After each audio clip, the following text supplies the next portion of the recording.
भगवद्गीते तृतीयस्कन्धः 24 श्लोकम्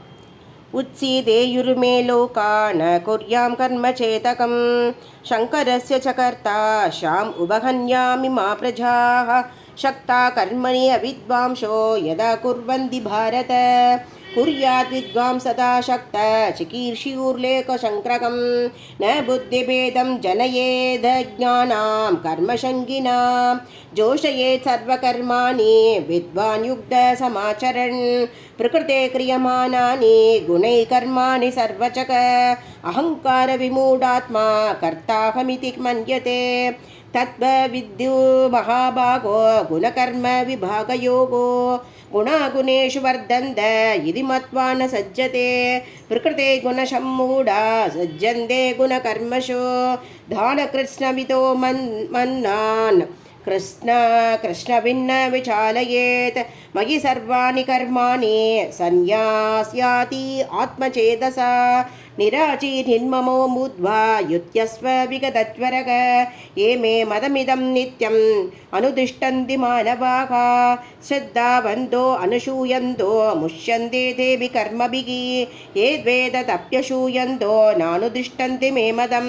सर्वज्ञानविमूढांस्तान् विद्धि नष्टान् चेतसः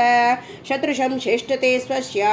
प्रकृते ज्ञानवानपि प्रकृतिं यान्ति भूतानि निग्रह किं करिष्यति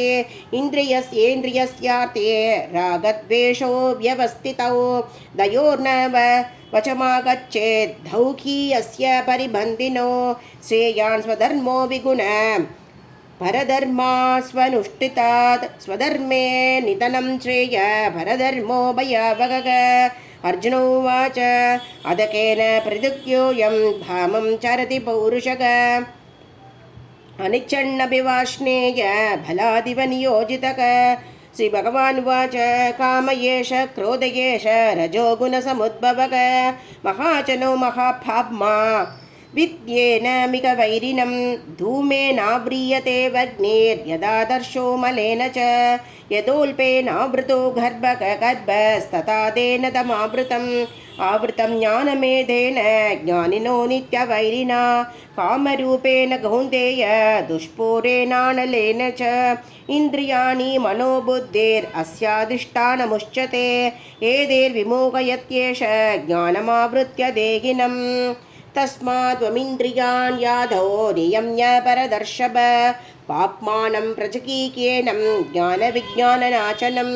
इन्द्रियाणि पराण्यागुको इन्द्रियेभ्यः परं मनः मनसस्तु परा बुद्धिर्यो बुद्धे परतस्तु सक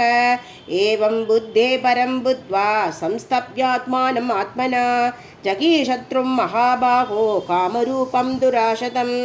ॐ तत्सदिति श्रीमद्भगवद्गीतासु उपनिषत्सु ब्रह्मविद्यायां योगशास्त्रे श्रीकृष्णार्जुनसंवादे कर्मयोगो नाम तृतीयोऽध्यायः श्रीहरये नमः श्रीहरये नमः श्रीहरये नमः